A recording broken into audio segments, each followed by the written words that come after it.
Hi everyone. Here is another recap video.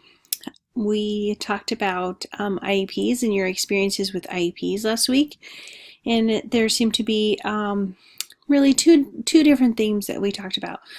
One was either you didn't have a whole lot of experience beyond your IEP course, or you were already having those great experiences, maybe some screaming matches, maybe parents being upset, maybe other service providers being angry. There can be some very heated discussions in IEP meetings. So here are my IEP meeting tips. One, plan ahead. There is a timeline to IEPs. Otherwise, we are out of compliance, and that is legal, and that is one reason that parents could sue us. Special education is highly litigated. That means that the school districts can be sued, and they are sued quite often. And being out of compliance because you didn't follow that timeline is a big one. So make sure that you've given yourself, and if you are the case manager, other service providers have enough time to do their assessments if that's what they need to do, or just make that IEP meeting. That being said, the other issue is, why are IEP meetings sometimes heated? Or another thing that came up, why do some parents not want to come to IEP meetings?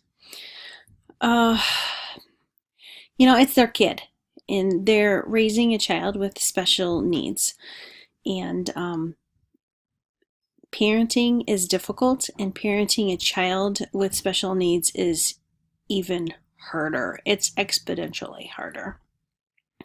So when you have a parent that doesn't want to come to an IEP meeting or acts like it's the last thing on their plate they want to do, you have to ask yourself, one, is this the first IEP meeting they've gone to? Probably not, right? And then you have to ask yourself, well, what experiences in the past have made them feel this way? Because I promise you, it's not that they don't like their child, or they are invested in their education. It's that whatever experiences they've had with IEP meetings in the past have led them to feel like their presence isn't needed. A lot of times, you'll see in IEP meetings, all of the quote-unquote experts are sitting around a table and they're talking at the parent. And while the parent might not say anything, I promise you, they will feel like, why didn't I even come? If what I'm trying to say, if the goals that I find important for my child, no one's listening to, if I'm trying to say that my kid can do so much more, or is going to have difficulty, or I don't agree with one of these service providers, if a parent's wants and needs for their child are completely forgotten about, then that parent is not going to want to come. Why would they, right?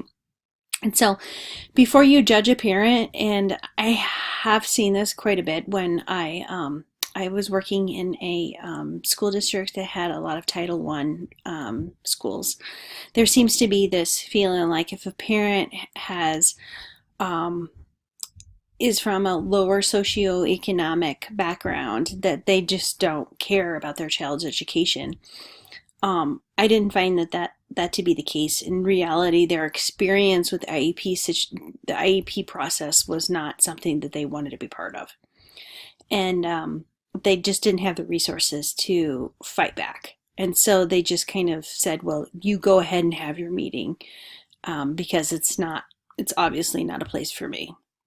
And so if you find yourself with a parent who doesn't want to come to an IEP meeting, first make sure that you have provided them with enough time and appropriate opportunity to get there. Make sure that your meeting is accessible to them. You need to have someone there that if English is not their first language, that you have an interpreter, and you need to make sure that you have included them in the IEP process, because parents are part of the team, family members are part of the team, guardians are part of the team. And beyond that, I think that the number one tip I could give you is just be flexible and know that there's a lot of things that go on in an IEP meeting that are not necessarily directed towards you.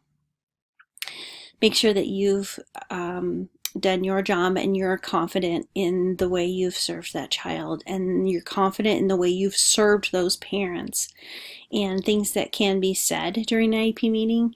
Um, they're said at a time.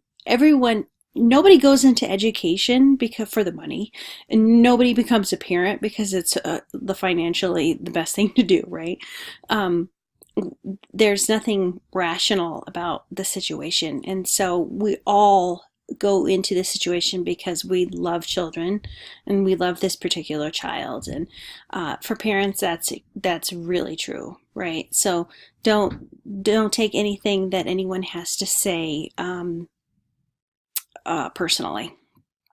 Um, as for our next week, I really look forward to another discussion. You guys are very supportive of one another, and that's always really nice to see. So have a great week.